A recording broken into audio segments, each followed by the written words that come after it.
Amén, amén, amén. Quiero que demos una bienvenida muy cariñosa. Primero ganas una gotica de aire, de aquí de monitor de aire, a la pastora Wanda, su preciosa hija. Ellos vienen desde la ciudad de Austin. Pónganse de pie un momento, por favor. Vamos, denle un aplauso bien cariñoso, por favor. Bienvenida, bienvenida. Es un gusto tenerlas aquí, una alegría. Mientras Andrés David está con tu esposo, ¿no? Ayer disfrutando del partido contra Portugal. ¿Cuántos vieron ese partido? Parecíamos Brasil, ¿no, Carolina?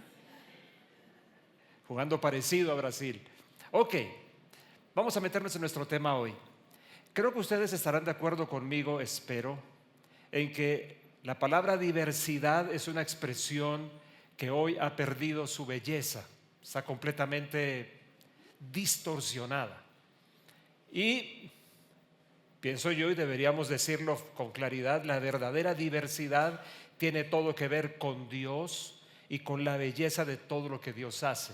Eso sí es diverso, creativo, lleno de colores, lleno de expresiones distintas. Por ejemplo, la Biblia dice que hay diversidad de dones, de operaciones, de ministerios, dice Pablo a los Corintios. También dice la Biblia en Hebreos que hay diversidad de maneras como Dios se manifiesta. También hay diversidad de espacios que Dios usa para poder comunicarse con nosotros. Bueno, yo te puedo decir esto, creo que Dios reserva manifestaciones particulares y diversas para lugares particulares y diversos. Ese tema de la diversidad hoy sí que es un gran tema. A mí me causa enorme tristeza el pensar que una palabra con tanta belleza y tanto contenido se redujo a poder describir o se limita a lo que tiene que ver con preferencias sexuales y cosas así. Me parece que esa es una equivocación infinita, enorme, porque lo diverso de lejos se conecta con la belleza de Dios y con la belleza de lo que Dios hace. Y comienzo por aquí por una razón. Dios reserva esas manifestaciones de las que les hablo a lugares distintos como estos, por ejemplo. El Dios de la diversidad, el Dios diverso, con manifestaciones diversas en lugares diversos. Por ejemplo, el ámbito más íntimo que Jesús llamó el lugar secreto. ¿Cuántos recuerdan eso? El lugar secreto. Estamos en pantalla, Adrianita, para que estén conmigo, por favor. Quiero estar seguro, discúlpenme un segundito, de si la pantalla está con nosotros. Eso, muchas gracias, muchas gracias. Diversidad tiene todo que ver con Dios y con la belleza de todo lo que hace. Por favor, recuperemos el contenido de las cosas, como en este caso. Pero bueno, diversos ámbitos para diversas manifestaciones. Por ejemplo, el ámbito más íntimo, como acabo de decirlo, Jesús lo llamó el lugar secreto. Entra a tu lugar secreto, cierra la puerta, ora a tu Padre que ve en lo secreto. O también otro ámbito distinto, un ámbito donde se construye comunidad. Jesús dijo que Él estaría donde 2 o 3 estén reunidos en su nombre. Creo que estamos con alguna dificultad. Ahí vamos, bien, muy bien, muy bien, ya están conmigo. Donde 2 o 3 se reúnen en su nombre. Creo que es importante decir esto. Una de las cosas con las que necesitamos comprometernos, entenderla y comprometernos, es con la palabra o la expresión o todo lo que significa comunidad. Nosotros a veces estamos todavía demasiado limitados o nos describimos explícitamente, únicamente como congregación. Y sí, nos congregamos, hoy estamos congregados aquí a la distancia de alguna forma, pero hay algo más que es ser una comunidad. Y para construir comunidad, por ejemplo, Jesús dijo, donde 2 o 3 estén, yo estoy allí. Y una expresión más, el espacio más público del que habla el Salmo 133. Miren lo que dice, déjenme buscarlo y se los leo rápidamente. Donde dice la Biblia que el Señor hace algo especial cuando nos juntamos todos. ¿Tienen ustedes por ahí su Biblia física o en otra? Porque no lo tengo en la pantalla. Salmo 133. ¿Qué dice ese salmo? Déjenme buscarlo bien. Las hojitas delgaditas son un problema a veces, ¿no? Miren lo que dice. Cuán bueno y cuán agradable es que los hermanos convivan en armonía. Es como el buen aceite que desde la cabeza va descendiendo por la barba de Aarón hasta el borde de sus vestiduras. Es como el rocío de Hermón que va descendiendo sobre los montes de Sión. Ciertamente allí el Señor envía su bendición, vida para siempre. ¿Dónde? Dice que donde están los hermanos juntos en armonía. Ok. Todo esto me hace a mí pensar un poquitico en el antiguo tabernáculo de Moisés. ¿Algunos recuerdan que hemos hablado de eso? Fue una gran tienda que Dios le ordenó a Moisés armar en el desierto, que tenía varios lugares distintos. El atrio, el lugar más externo, luego tenía el lugar santo, donde podían entrar algunos, y luego un lugar santísimo donde solamente uno podía entrar. Es interesante, es un ejemplo interesantísimo de cómo es posible el mismo Dios, es un mismo Dios expresándose en formas distintas en cada ámbito de una manera particular. En el caso del tabernáculo de Moisés, a medida que se entraba, era como una expresión de mayor intimidad, más profundidad, más conciencia de Dios, cosas así. Bueno, creo que también necesitamos comprender los diversos ámbitos para las diversas manifestaciones que Dios tiene con nosotros, las cosas que Dios quiere hacer con nosotros. Con esto en mente, mis queridos hermanos, quiero meterme en nuestro tema de hoy. Estamos hoy cerrando nuestra serie, estamos cerrando el mes de la familia y estamos cerrando el tema, la serie que hemos llamado, ¿la recuerdan? Familias, casas y discípulos. Creo que estarán de acuerdo conmigo en que ha sido una serie espectacular. La verdad, todo lo que Dios ha hablado a nuestra vida, a nuestras familias, yo aspiro que nuestras familias no estén iguales después de todo lo que hemos oído, entendido, lo que hemos hablado, lo que hemos orado. Y quiero cerrarla, el tema que vamos a tratar hoy es el cierre y se llama el templo y las casas. Y esta es una manera como seguimos, ¿cómo se puede decir? Evocando, jugando en el sentido positivo de la palabra, un poco con la expresión el templo, para poder ilustrar algo mayor. Vamos a meternos entonces en nuestro asunto. Tengo 3 cosas por decirles. La primera de ellas, yo la llamo así. Antes déjenme contarles algo. En mi experiencia con Dios, creo que les he narrado esto. Cada uno, digamos que Dios tiene un lenguaje para hablar con cada uno. No sé si eres consciente de eso. Dios tiene una manera particular de trabajar con cada uno de nosotros. Conmigo, por alguna razón, en mi experiencia con Dios, una cosa que pasa con frecuencia es que es como si Dios dejara caer un pensamiento en mi interior, una idea, una palabra, ¡pum!, cae adentro. Y yo empiezo a seguirla y empiezo a entender cosas que Dios me quiere hablar. Bueno, alguna vez el Espíritu de Dios soltó esta palabrita en mi interior. La palabrita fue: todo lo que Dios hace, lo hace afuera. Y entonces yo me quedé pensando, Dios, el Dios que hace las cosas afuera. Y de inmediato el texto que vino a mí es un texto en el libro de los Hebreos, donde dice que Jesús padeció afuera de la ciudad. Y es así literalmente. Jesús fue llevado a una parte externa, a donde está, más allá de los muros de la antigua ciudad de Jerusalén. Y luego el autor o autora de Hebreos dice: así que salgamos a Él. Entonces yo dije, aquí hay algo especial, salir a Él. Dios actúa afuera. Y comencé a entender, entre algunas cosas más, este pensamiento, que Dios hace las cosas siempre más allá de lo que nosotros pensamos que debe, o más allá de las formas como Dios debe, o más allá de los conceptos inclusive doctrinales, teológicos, bíblicos. Dios obra afuera y nos llama a salir, porque muchas veces nosotros caemos en el mismo síndrome que creo que afectó al pueblo de Israel histórico.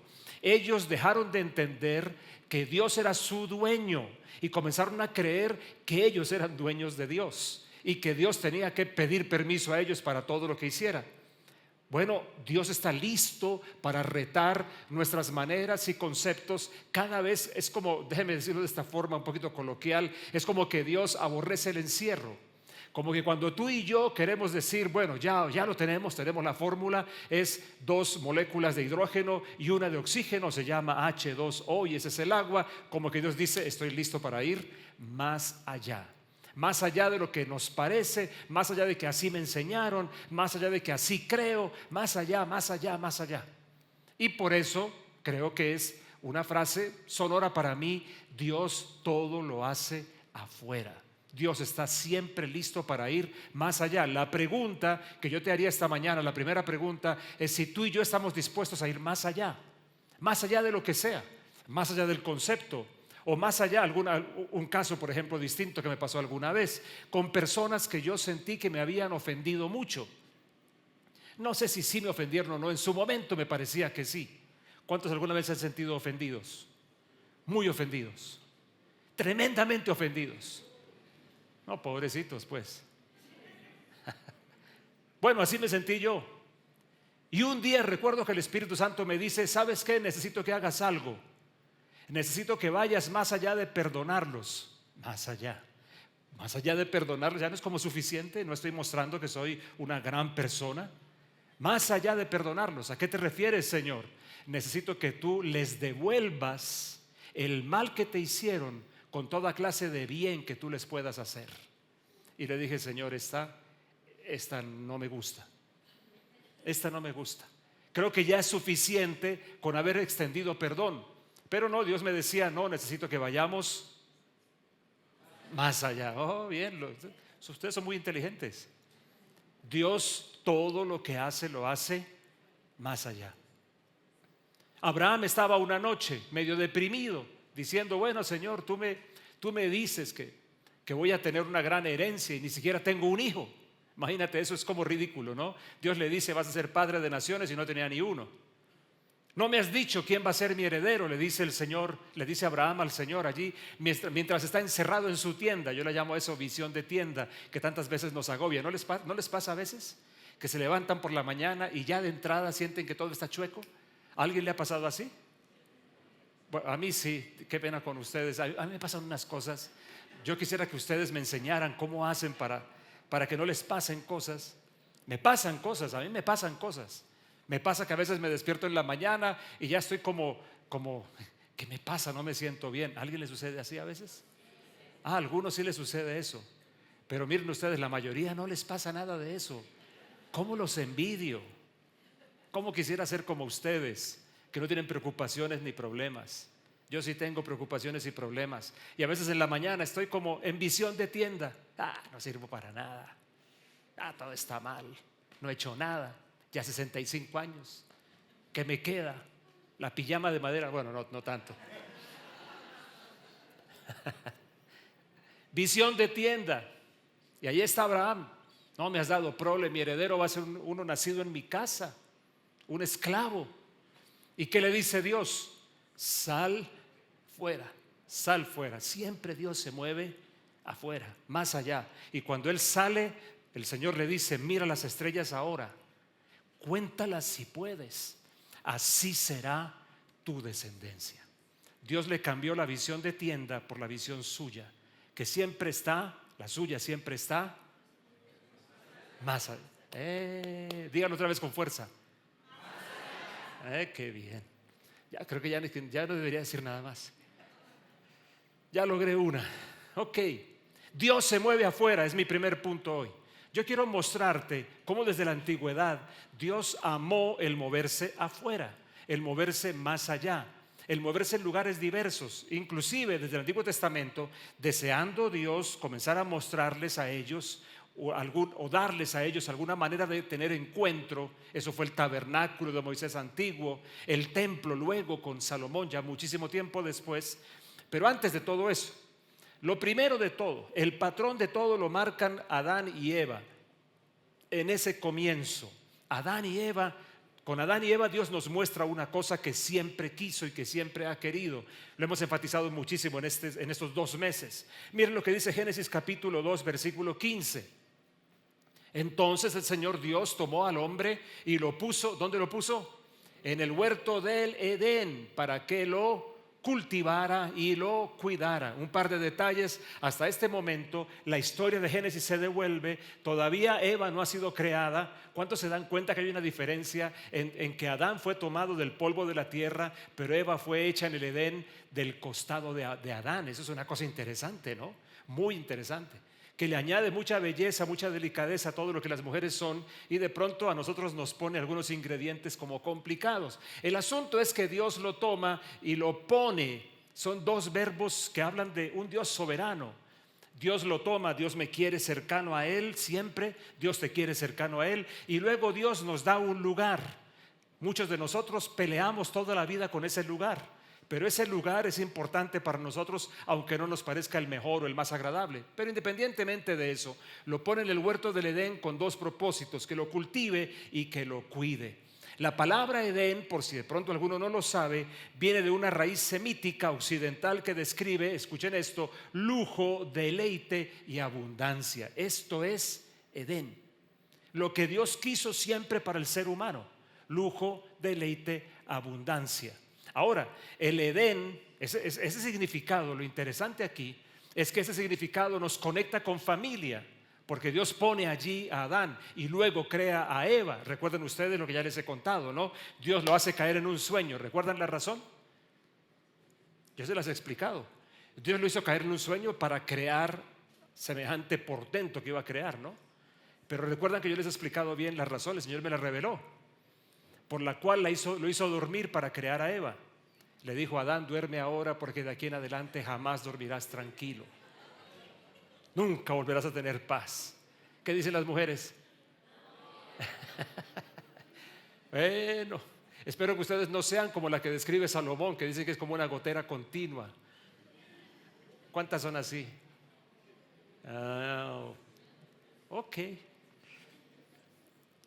La mujer rencillosa dice que es como una gotera continua. Dios mío, ¿cuántos han luchado con goteras? ¿Sí? ¿Saben de eso o no? El ruidito típico, ¿no?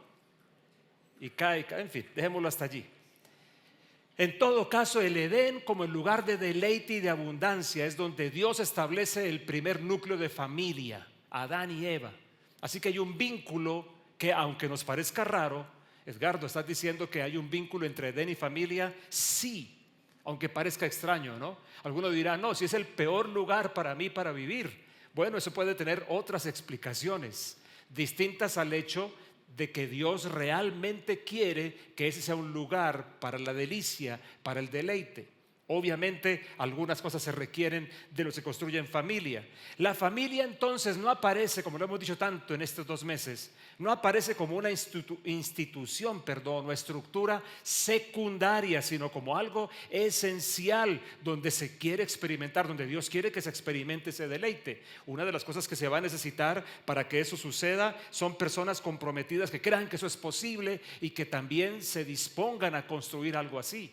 Porque muchas veces de entrada ni siquiera hay la disposición de construir. Algunos están más dispuestos a tener amigazos y amigotes y relaciones afuera de la familia de toda clase, antes que realmente enfocarse en sus casas y dedicarse a construir donde realmente es valioso, que es al interior de la familia. Muchas personas ni siquiera tienen la intención de hacerlo. Ahora, pero surge una segunda expresión que te quiero mostrar, una expresión muy bonita, que es el sustantivo bayith. Aquí te lo voy a mostrar. ¿Lo puedes leer en voz alta, por favor? Bayith. Es una palabra muy linda que la recuerdo de hace muchísimos años. Bayith significa literalmente casa, literal, en el sentido de estructura física. Pero en muchísimas ocasiones en la Biblia se refiere a hogar en el sentido de familia. Y quiero ligarlo con la palabra Edén. Las dos expresiones y las dos vinculadas con familia, lo cual nos hace un círculo muy interesante. Lo fascinante, escúchenme bien, es que los términos hebreos para hijo, para hija y para casa comparten la misma. ¿Me puedo devolver un momentico a la anterior, a la imagen, por favor? Comparten la misma raíz etimológica de bayith. ¿Cuáles verbos? Los mismos que son usados, sustantivos para hijo o para hija. ¿Saben qué significa esto? La raíz que comparten es la raíz hebrea baná, que significa edificar. Y aquí aparece un asunto muy interesante que de pronto algunos no lo ven, no lo piensan así. Y es que los hijos también construyen su casa. Los hijos tienen también un rol. A veces enfatizamos tanto el rol de los padres que dejamos de un lado la responsabilidad de los hijos. Miren lo que es un bayith. Les voy a mostrar una imagen. Lo que describe. Esto es bayith. Se refiere, a toda la estructura. Edén se refiere a lo que Dios quiere que pase adentro, pero Bayit es la casa. Y es muy interesante este punto. Los hijos también construyen. Un paréntesis aquí para decirte, mientras siguen mirando esa imagen tan bonita, un comentario. Yo soy de los que viene de una familia disfuncional. Yo no vengo de una familia como la que Dios quiere, donde haya un padre y una madre comprometidos el uno con el otro, levantando a sus hijos. Yo no vengo de esa familia. Yo vengo de una familia completamente diferente. Yo no sé cómo se siente tener un padre que te acompañe, que esté contigo, que te ayude, que te aconseje. Yo no sé qué es eso. Y ya pues obviamente nunca lo sabré. Tengo la paternidad de Dios sobre mí desde cuando tenía 16 años, pero eso no significa que no experimente la ausencia o que no me haya afectado la ausencia de mi padre.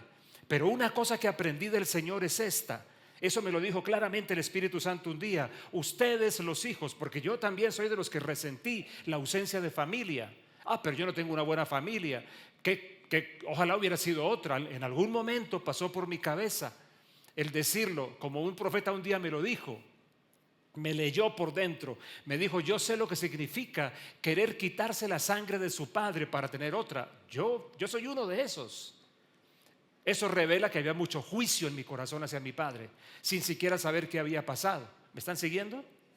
No sé si alguno de pronto haya sido como yo. Y en medio de todo eso y tantas cosas que podría contarte que no vienen al caso hoy, una que aprendí de Dios es que los hijos somos responsables de restaurar el honor perdido de la casa de nuestros padres.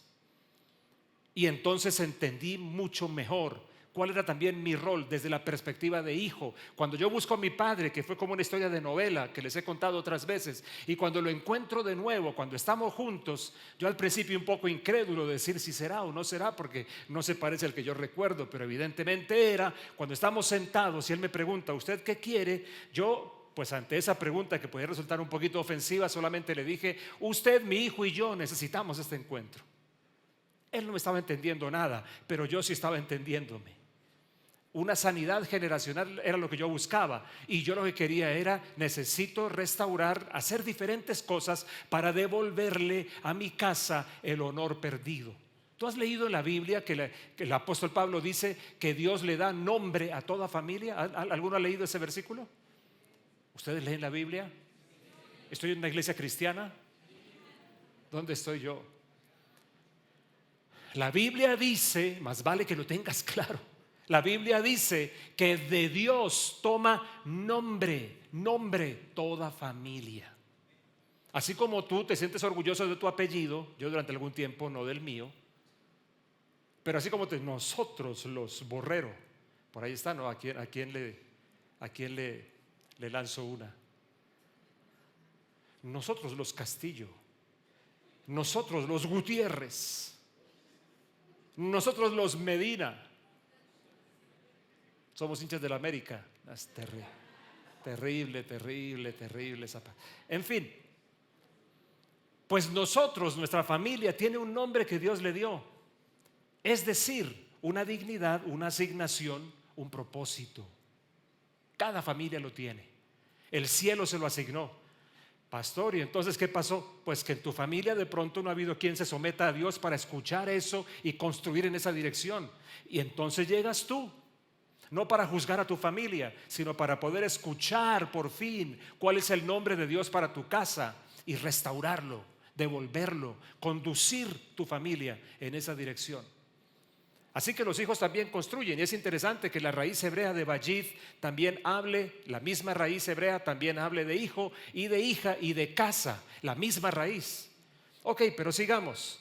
Lo que hace especial a Bayit, que te lo estoy mostrando hoy, es que en hebreo la familia se llama la casa del padre. Mira qué interesante. La Biblia le da mucha importancia al padre, no como ahora que se la quieren quitar por completo, que los padres somos simplemente opresores heteropatriarcales. No, el padre y la madre ambos son cruciales, y hoy hay una tendencia a corromper las dos figuras, las dos completamente. Vayid habla de una estructura multigeneracional donde la bendición y la formación espiritual fluyen de los padres a los hijos de manera continua. Aunque no hay una conexión etimológica entre Vayid y Edén, el sentido de las dos sí está unido. El Edén es lo que Dios quiere que pase en las familias, el deleite, y el Vayid es la casa que se construye, no solamente la física, sino todo lo que es mi familia. La conexión conceptual es muy importante entonces. El Edén se convierte, escúchame por favor, en algo más que un jardín geográfico. Se convierte en un hogar, una morada compartida donde Dios también quiere estar, una morada compartida.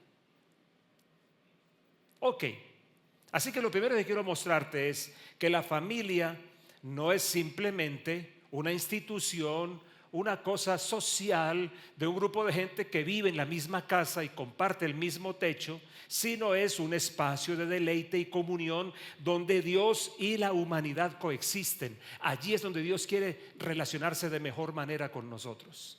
¿Vamos bien hasta aquí? Dios se mueve afuera y ese afuera comienza diciendo es la familia. Ese diseño es el estar allá, no solamente estar en el lugar de culto, sino el estar allá, lo que Dios realmente quiere. Pero te voy a dar un segundo ejemplo de esto. Un hombre llamado Jacob. ¿Cuántos conocen la historia de Jacob? Jacob llega a un lugar. Jacob tiene una experiencia muy interesante. Jacob llega a un lugar donde él puede descansar cuando está huyendo, después de la ¿cómo se puede decir? Sinvergüenzada que hizo con ayuda de su mamá. Él y su mamita engañaron a su papá. Qué familia, ¿no? Cuando uno piensa en esto dice tenemos esperanza, ¿no creen ustedes? La familia mía es como mejor. En un solo día la familia de Isaac y Rebeca con sus hijos Esaú y Jacob explotó en pedazos. En un solo día. Ellos ya tenían dinamita debajo, ¿no? Habían dividido preferencias en cuanto a los hijos y ahora explotaron en 1000 pedazos por el engaño de Jacob. Y miren qué interesante esto, ¿no? Porque Jacob está huyendo y le pasa algo en especial en ese camino de huida. Tiene un sueño especialísimo, un sueño donde hay una escalera que va del cielo a la tierra. Y miren lo que dice luego él. Dice que el Señor le habla y le dice lo siguiente, a pesar de estar en semejante condición: he aquí yo estoy contigo y te guardaré por donde quiera que vayas y te haré volver. Interesante eso, ¿no? Volver. ¿Por qué volver? ¿Volver a qué? Volver a esta tierra, porque no te dejaré hasta que haya hecho lo que te he prometido. No te dejaré a ti. Es decir, voy a trabajar en ti para que realmente puedas tener todo lo que te he prometido. Despertó Jacob de su sueño y dijo: ciertamente el Señor está en este lugar y yo no lo sabía. Y miren lo que dice ahora: y tuvo miedo y dijo: cuán imponente es este lugar. Esto no es más que la casa de Dios y esta es la puerta del cielo. ¿Sabes qué es lo interesante? Que la palabra casa que Jacob menciona allí o se menciona en Génesis es la palabra Vayid. El Señor está en este lugar, yo no lo sabía, este lugar es la casa de Dios. Miren, si quizá pudo haber sido algo como esto que te quiero mostrar, lo que Jacob vio. ¿Qué crees tú? Ahora, ¿tú te imaginas que tú vienes de hacer una trastada enorme y Dios, sin embargo, te recibe con su bondad y te dice: bueno, Jacob, estoy contigo, solo que yo voy a hacer un trabajo en ti. Yo estoy comprometido contigo, pero voy a trabajar en ti primero, para que tú puedas ser la persona que tienes que ser y para que vuelvas a todo lo que perteneces. Y no creo que el sentido sea estrictamente volver al lugar físico, sino volver a ser quien él de verdad debía ser, la persona que debía ser, convertirse en la persona que Dios quería que él fuera. ¿Me sigues hasta aquí? Ok. Jacob identifica ese lugar como la casa de Dios. Dios se mueve afuera. Y un ejemplo más: la Pascua, un recordatorio de cómo Dios interviene en la historia. ¿Cuántos han escuchado la historia de la Pascua? Perdón, ¿ustedes sí leen la Biblia? Oiga, vengan a la escuela, vengan a Shekinah, les queremos enseñar muchas cosas. Lean la Biblia por cultura general. Tú sabes que no hay manera de que se modifique tu manera de pensar a menos que te sumerjas en la palabra de Dios. ¿Tú sabes eso? ¿Tú sabes que eso no va a pasar milagrosamente? Si tú y yo no nos sumergimos en la palabra de Dios, nuestras mentes van a seguir siendo tan paganas como lo eran antes de dar nuestra vida a Cristo. ¿Sabes que por esa razón hay mucha gente que llena los templos pero no cambia sus vidas? Hola. Ok. La Pascua, un recordatorio, esto quiero enfatizártelo, de que Dios interviene en la historia, de que Dios no está ajeno. Leamos lo que dice Éxodo capítulo 12. Porque esa noche Dios le hizo una promesa a Israel por mano de Moisés. Le dijo: lo voy a liberar de la esclavitud de Egipto. Y está llegando el punto culminante.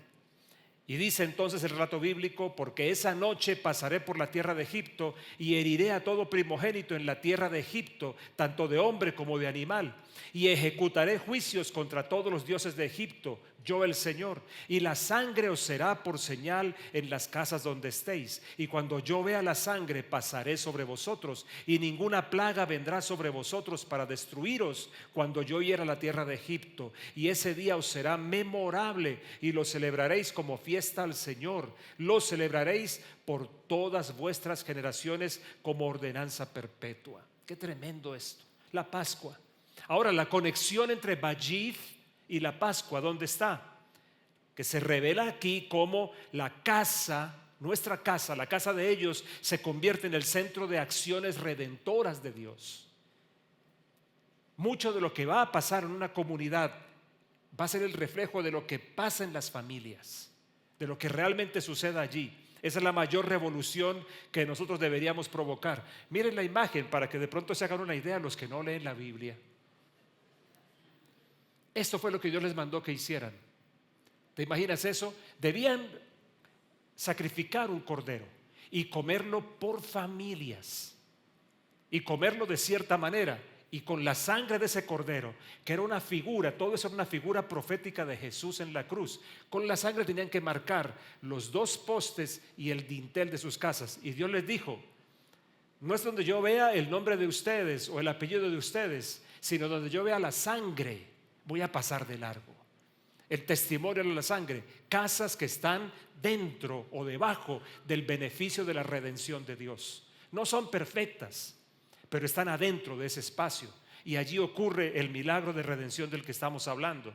La casa entonces no es solo donde se come el cordero, sino donde la fe se transmite generacionalmente, lo que hemos hablado mucho estas veces. Y una última historia de esto, del Antiguo Testamento, una historia increíble, la historia famosa de un tipo llamado Obed-Edom. ¿Qué es lo que sucede? Ya le voy a poner el contexto, pero leamos el versículo. David tuvo temor del Señor aquel día. Ya les voy a explicar por qué, porque ya sé que ustedes no leen la Biblia, entonces voy a contarles. ¿Quién los manda, no? ¿Cuántos realmente leen la Biblia aquí? Ya levantaron la mano. Ahora ya no los molesto más. David tuvo temor del Señor aquel día y dijo: ¿cómo podrá venir a mí el arca del Señor? Y David no quiso trasladar el arca del Señor con él a la ciudad de David, sino que la hizo llevar ¿a dónde? A la casa de Obed-Edom Geteo. Por 3 meses permaneció el arca del Señor en la casa de Obed-Edom Geteo, y bendijo el Señor a Obed-Edom y a toda su casa. ¿Por qué David hizo esto? Bueno, porque acababa de pasar una tragedia. David quería llevar el arca del Señor, que era el símbolo de la presencia de Dios, el gran símbolo de Israel, pero lo hizo de una forma equivocada. Él lo que hizo fue armar un carro llevado por bueyes y la montó allí. Él dijo: así debe ser que funciona. No había leído bien que la Biblia declara que el arca del pacto de Dios debía ser llevada sobre los hombros de los sacerdotes. Esto es muy lindo, mi hermano querido, porque esto dice que la presencia de Dios no descansa sobre cosas, sino sobre personas, y que la presencia de Dios quiere hacer peso encima de nosotros, que se sienta, quiere hacer una marca. La gente que quiere presencia de Dios gratuita va a obtener la salvación de Dios, que es lo único gratuito que Dios da, pero no va a obtener manifestaciones que Dios quiere darle, porque la presencia de Dios tiene que pesar sobre nosotros y causar algún impacto sobre nosotros, si es real. Después de la muerte de Usa, que fue ellos llevaban el arca de esta manera, y de repente da un salto el carro y un tipo llamado Usa pues de manera muy natural, muy espontánea, quiere tocar el arca para detenerla, y dice la Biblia que él cayó muerto allí. Delante de la presencia de Dios, David tuvo mucho temor. Y entonces, ¿qué hizo? Pues la mandó a la casa de Obed-Edom. ¿Y qué pasó en la casa de Obed-Edom? Aquí yo les tengo primero una imagen de la tragedia de Usa. Cuando Usa cae muerto y David teme mucho al Señor. Entonces la llevan luego, como les digo, a la casa de Obed-Edom. Y allí, ¿qué sucede? Él era un tipo, él no era un nacional israelí, no era un judío. Él era un filisteo. Su nombre, todo da una idea de que él realmente era un extranjero. Y sin embargo, de una manera particular, Dios lo bendice por tener en su vallid, ese es el punto, su vallid se convirtió en un santuario temporal donde la bendición fluyó. Todo lo que te estoy diciendo acá, no solo sobre él, sino sobre su casa, su familia, su hacienda, sus posesiones. Aquí les tengo otra imagen para mostrarles un poquito cómo era Obed, cómo pudo ser la escena en la casa de Obed-Edom. Miren, imagínense eso, la increíble historia del arca en un vallid, llenándolo todo de presencia de Dios y de abundancia. Y eso pasó en la casa de un extranjero. David estaba seguramente asombrado. ¿Cómo pudo ser así si el otro simplemente al tocarla quedó muerto? Pero él entendió bien lo que debía hacer y luego lo hizo diferente. Ahora, ¿para dónde quiero llevar todo esto en esta mañana? ¿Siguen conmigo unos minuticos más? Te acabo de mostrar algunas historias de lo que Dios hace más allá, afuera de, más allá del templo, más allá del tabernáculo de Moisés antiguo, más allá, más allá. Y ahora te quiero llevar a lo que Dios hace en las casas en el Nuevo Testamento. Dios, las casas y el Nuevo Testamento. Esto que te voy a decir, a mí me toca mucho el corazón. La historia de Hechos de los Apóstoles comienza y termina en una casa. No sé si te habías dado cuenta de eso. El prólogo del libro nos va a narrar que había unas personas reunidas, escondidas en un lugar, en una casa, en la parte alta de una casa. Y en el epílogo vamos a encontrar a Pablo proclamando en una casa el evangelio libremente. Me impacta esto. Miren los dos textos que les estoy mencionando. Vamos a leerlos. Cuando llegó el día de Pentecostés, estaban todos juntos en un mismo lugar. De repente vino del cielo un ruido como el de una ráfaga de viento impetuoso que llenó, ¿qué cosa? Toda la casa donde estaban ellos sentados. Y el final del libro, este es Hechos 2, y el final del libro de los Hechos, el capítulo 28, miren lo que dice. Pablo se quedó 2 años completos en la casa que tenía alquilada, donde recibía a todos los que iban a verlo. Con toda libertad anunciaba el reino de Dios y enseñaba acerca del Señor Jesucristo sin que nadie se lo estorbara. El inicio y el final de los Hechos en una casa también.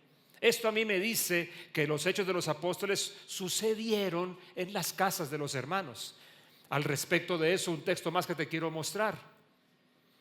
Hechos capítulo 2 dice: y perseverando unánimes cada día en el templo y partiendo el pan en las casas, comían juntos con alegría y con sencillez de corazón, alabando a Dios y teniendo gracia con todo el pueblo. Y el Señor añadía cada día a la iglesia a los que habían de ser salvos. Aquí lo que quiero decirte, vamos a dar un saltico, muchachos del equipo de medios, por causa del tiempo. Lo que te quiero decir es que en Hechos de los Apóstoles las casas se convirtieron en un espacio de la acción de Dios. Y mira, tan interesante es esto, que por ejemplo, las iglesias que empezaron a surgir dentro de los no judíos comenzaban a reunirse en casas, porque eso les ofrecía a ellos mayores facilidades de hacer las cosas. Por favor, quiero que entiendan esto. Hoy hay un movimiento que dice la iglesia en casas, y dice que la iglesia no debería reunirse de ninguna manera como nosotros lo hacemos. Más adelante te voy a mostrar algo interesante al respecto. Lo que estoy enfatizando es que las dos cosas son importantes. Que el poder estar juntos para ver lo que Dios, recibir lo que Dios hace cuando nos juntamos, y además que nuestras casas a nivel de la vida de familia y también a nivel de lo que pueda hacer para otros se conviertan en lugares de acción de Dios. Por eso hablamos de la casa, del templo, y las casas también. Lo que pasaba en aquellos días es que la arquitectura, obviamente en las ciudades de los que no eran judíos, los templos eran todos paganos. Allá no iban a ir a hacer absolutamente nada. Y las casas de ellos ofrecían muy buenos espacios, te los quiero mostrar. Había un espacio, por ejemplo, un comedor interno, mira que parece que así eran la mayoría de ellos, muy lindos. Y había otro espacio más, este es el triclinium. Y déjame decirte un dato de ese lugar, allí se podían reunir hasta 50 personas, por ejemplo. Pero había otro que era el atrio, y en el atrio se reunían muchas más. Obviamente, ellos usaron las casas también, no solamente para que las familias pudieran desarrollar su vida normal y para tener también reuniones pequeñas, sino para hacer las reuniones masivas. También allí se juntaban. Algunas personas están negándolo hoy equivocadamente. ¿Con qué quiero terminar? Quiero terminar diciéndote esto: las casas de Dios hoy son las nuestras. El templo como concepto, no como lugar, el templo como concepto. Dios quiere que lo llevemos también a nuestras casas. Ya no hay un templo físico, porque ahora el templo somos nosotros, claramente lo hemos hablado en estos meses. Pero el concepto, lo que en el templo de ellos, me refiero a Israel, sucedía, Dios quiere llevarlo a nuestras casas, sin que nos privemos de ello cuando estamos también juntos, porque también esa parte existe. Miren lo que dice Hechos capítulo 2, 46, la primera parte: perseverando unánimes cada día en el templo. Aquí templo no lo está describiendo simplemente como ir, o no está poniendo el énfasis en ir allá a cumplir el ritual de ellos, sino un lugar donde se hacían reuniones masivas también. La palabra que Lucas utiliza aquí para templo no se refiere al edificio propiamente dicho, sino a un lugar anexo más amplio donde ellos se reunían. Lo que estoy diciendo es que los primeros cristianos se reunían en uno de los atrios del templo. Y aquí te tengo una imagen bien, bien interesante. Esta era la otra manera como se reunían. Estaban las casas y también estaba el templo. No estaban adentro del templo en el ritual judío, sino en una zona que tenía suficiente espacio para hacer esta práctica. Las dos cosas, no se excluye lo uno de lo otro. El estar juntos en grandes números o en números mayores, y el estar juntos en números pequeños en nuestras casas construyendo comunidad. Creo que tenía más cosas para decirte de las que realmente el tiempo daba, pero déjame decirte al menos unas cositas. La gran plataforma, la iglesia en sus inicios tuvo dos plataformas donde se desarrolló. Una era el templo, la gran plataforma que te acabo de mostrar. Era un lugar además institucional para ellos, y la pequeña eran los hogares, las casas. Lo que te quiero mostrar a ti es cómo ese bayit, ese concepto de casa y de familia va teniendo todo el tiempo como una expresión particular de Dios a través del tiempo para nosotros, para poder mostrarnos lo que Dios quiere hacer. En el Antiguo Testamento, pasando por Adán y Eva y luego siguiendo a Jacob y todo lo de Obed-Edom que te mostré. En el Nuevo Testamento, mirando las casas de los hermanos como lugares donde ellos se juntaban también. Entonces, ahora para nosotros, hoy lo que te quiero dejar, ya en el cierre de esto, lo que buscamos también hoy, es que podamos tener el templo como espacio público, mientras que las casas las convirtamos en bayit, es decir, en espacios donde la vida comunitaria real y la enseñanza íntima se hacía posible. Mira, todo el tiempo en estos 2 meses hemos querido enfatizar llevar la experiencia del templo antiguo a nuestras casas. Pero necesitamos hacer algo, entender algo más, que las casas entonces se vuelvan como en arcas de salvación también para otros. Yo nunca olvidaré que los lugares donde más Dios nos bendijo en los años misioneros era en lo que pasaba en las casas, pero te lo conté hace unas semanas. Sobre todo lo que experimentamos en una de las ciudades donde Dios nos llevó, es que al llegar a las casas de las familias, ellos habían reunido al vecindario completo. Así que no era solamente la familia, era un montón de gente de todas partes. Convirtieron sus casas, estábamos viviendo este proceso.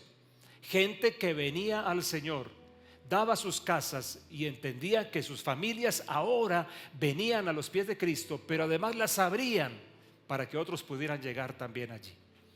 Mi hermano querido, yo creo que estos 2 meses han sido bastante claros en todo esto. Y hoy lo que te quiero recordar es, por favor, no seas de los que muerde ese anzuelo que dice, no, la iglesia en casas, dicen algunos. Tienen mi respeto los que así piensan. La iglesia en casas como un concepto me parece correcto, como esencia de dónde se mueve la vida de Dios de una manera particular. Pero no obsta eso para decir, también nos juntamos. Tenemos un Dios de diversos lugares y de diversas experiencias. Un Dios que va más allá.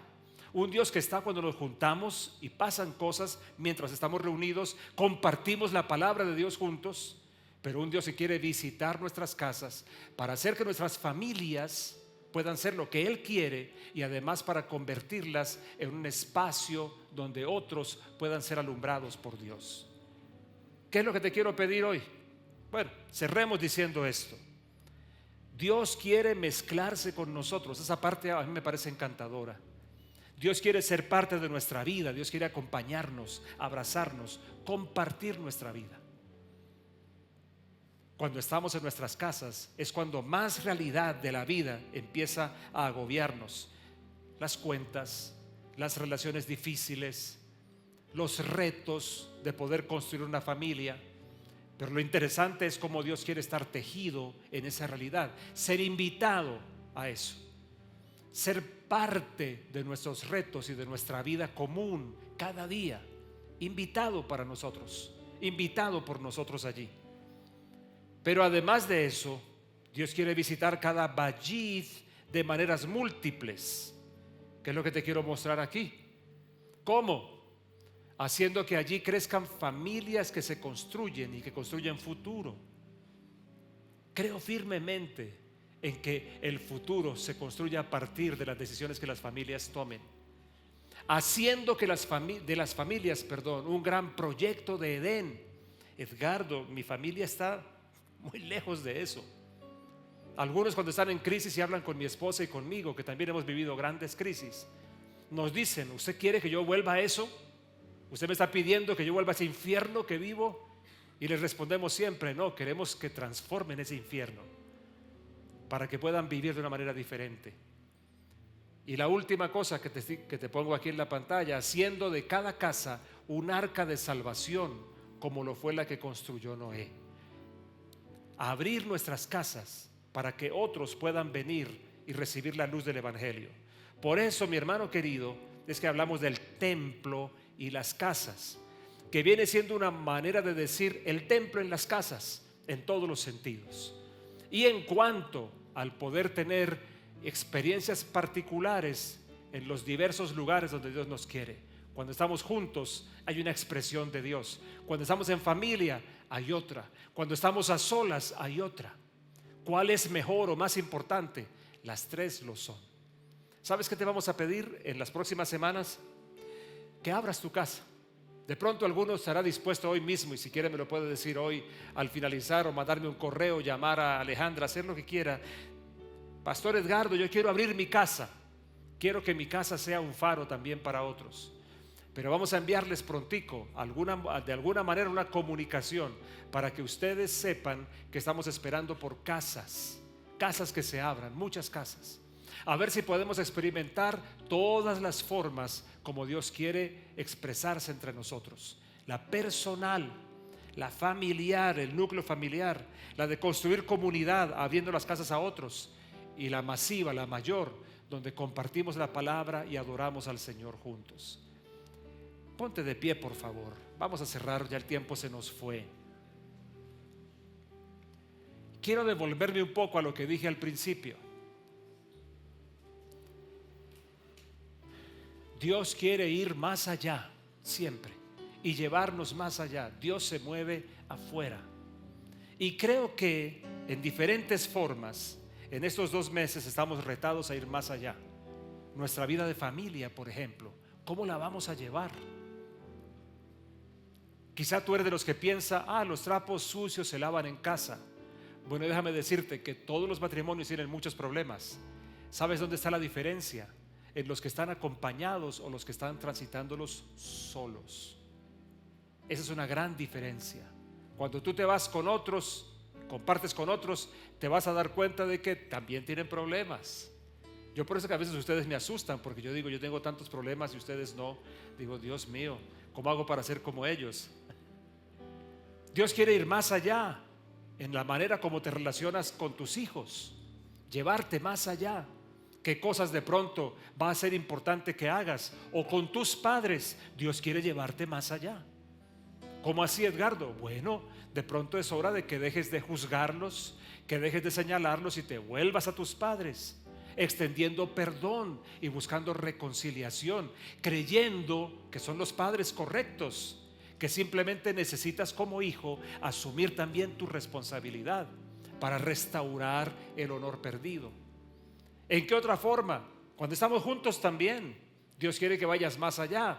¿A qué me refiero? Tú sabes que la Biblia dice, no dejen de congregarse, no dejen de reunirse. ¿Sabías que la Biblia dice eso? ¿Será capricho? ¿Es por el ritual de un domingo porque no tenemos nada más que hacer? No, creo que hay una bendición especial que Dios nos tiene.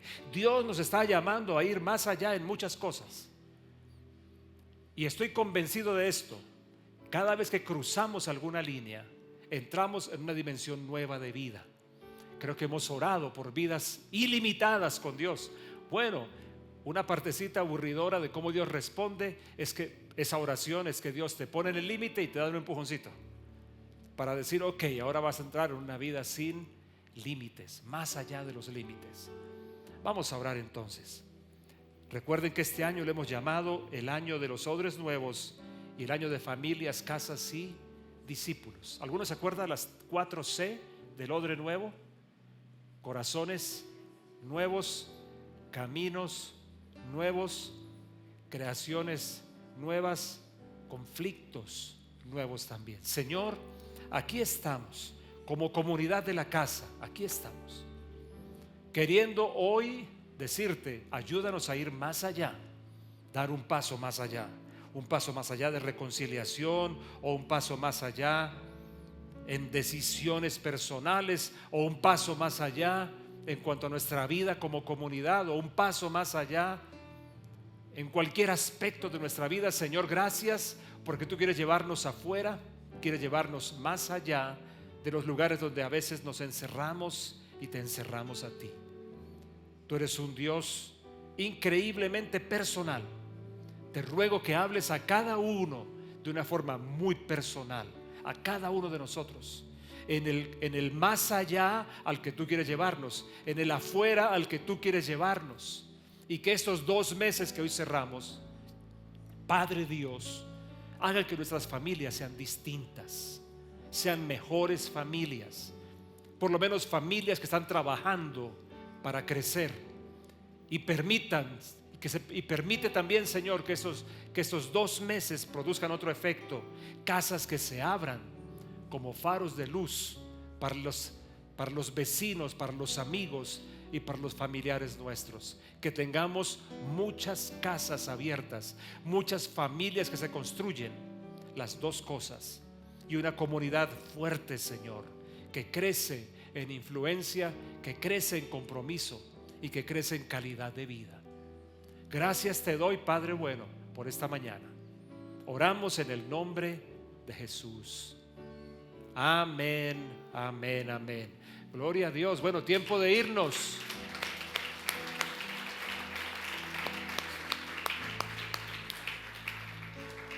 ¿El próximo fin de semana es puente también?